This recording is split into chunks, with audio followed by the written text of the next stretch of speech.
ঘুরছি, মন্দির থেকে পুজো দিয়ে এলাম, তাই তো স্যার। তো চল, আমি রেডি হয়ে চললাম মা তারার কাছে পুজো দিতে।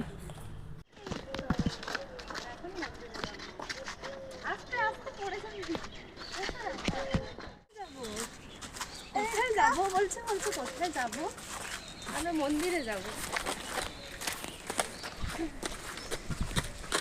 মামা ওটা নিলে বেটার, ভিড়ে টানা যাবে। যেটা দেখলাম সেটা হলো এবার কিন্তু অতটা ভিড় পাইনি। তারাপীঠে আমি যখন প্রথমবার গেছিলাম প্রচণ্ড ভিড় ছিল, এবার একটু কম ভিড় ছিল।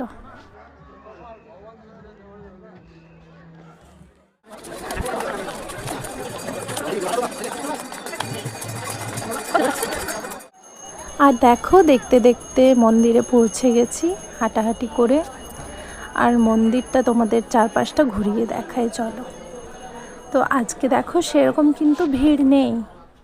আমি যখন প্রথমবার এসেছিলাম খুব কিন্তু ভিড় ছিল, মানে আরও ভিড় থাকে, আর লাইনও প্রচুর ছিল। আর এই যে মন্দিরে চলে এসেছি লাইন দেওয়ার জন্য। তো চলো পুজোটা করে নিই।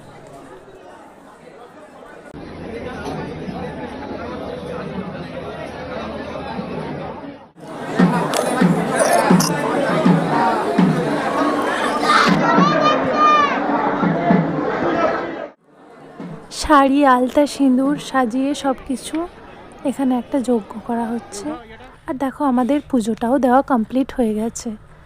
আর এই জায়গাটায় যে পুকুরটা আছে সেটাতে নাকি জল শোকায় না, তো এখানে একটু কাজ চলছে।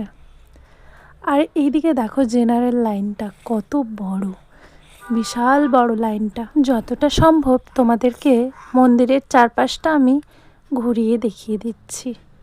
আর এই জায়গাটায় অনেকেই পাথর বাঁধে মনোকামনা পূর্ণ করার জন্য। আর ওইদিকে দেখো বরমশাইও ধূপ জ্বালাচ্ছে, ঠাকুরকে ধূপ দেখাচ্ছে, আর আমিও সাথে দেখিয়ে নিচ্ছি। তো আমার পুরো ভিডিওটা দেখতে থাকো, আশা করি তোমাদের খুব ভালো লাগবে।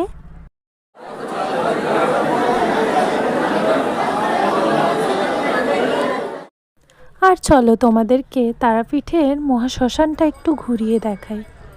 তো আশা করি তোমাদের ভালোই লাগবে। এই মহাশ্মশানে মায়ের পায়ের চিহ্ন আছে, তারা মায়ের। তো এবার আমার তো খুব জোর খিদে পেয়ে গেছে, এবার আমরা খাবার খাবো সবাই। তো আবার আমরা চললাম রাস্তা দিয়ে। তো মাহি তো একটু জেদ করে, মাম্মা এটা কিনবো ওটা কিনবো, তো আমরা এখানে খেয়ে নিলাম। তারপর মাহি বলল আমি কিছু মাখা খাবো।